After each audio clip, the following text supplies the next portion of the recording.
Lockdown VR Kidnapped is an escape room game released on the Steam store today, August 20th, 2020, by developer Zoom Games. It normally retails for $9.99. It's available for the HTC Vive and the Oculus Rift. I got a free Steam key through the Steam Creator Connect program to review this game. This is running on the Unity engine. It should take you about an hour to complete the game if you're successful. There is online co-op available as well, although you'll have no problems just playing single player as other players are not needed for this experience. Up to 6 players though can play at the same time. There's teleport only. There is no full locomotion. You do have snap turning at least. And the puzzles here are challenging. At least I found them challenging. However, those puzzles really weren't connected well to a real life situation of having to escape a room. Basically, you're solving a puzzle, and just by solving that puzzle, it automatically unlocks something to help open up the next area to do the next puzzle, even though it doesn't make any logical sense of how that would be the case.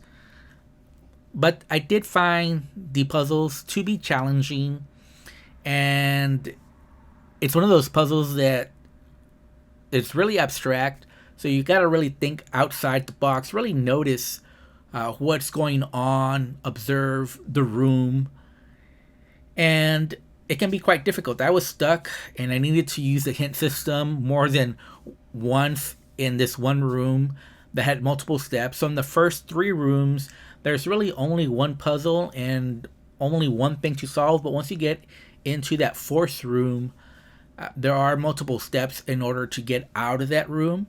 There is also several red herrings along the way.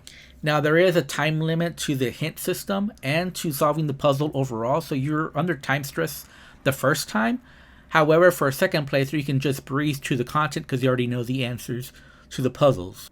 This game ran fine, not great, on my 1060 GTX. I was getting 45 frames per second, which is not great, but it did not affect the gameplay for me personally. I was more concerned that the first 3 rooms only had one part of the puzzle to open up the next area versus having multiple steps. Most of the objects you can pick up, but they're not really interactable. Like, they don't really do anything special. Sure, you can pick up a baseball bat and you can try to smash stuff up, but other than some sounds and maybe affecting a few things, most stuff you will not be able to affect in any way.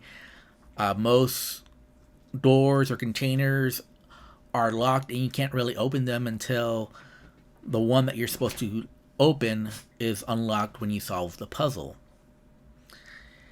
So the interactions are very basic, very minimal.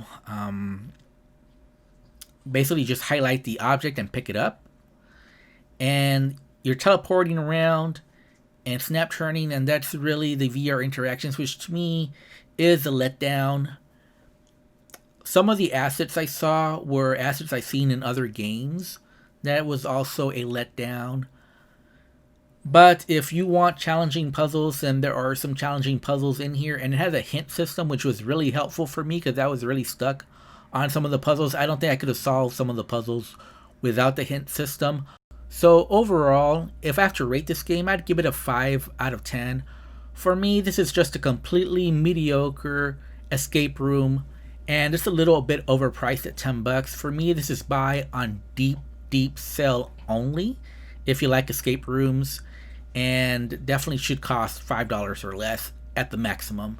Anyways, I'm Fast Lawyer. If you liked my review, don't forget to like, comment, and subscribe. Have a wonderful day. Goodbye.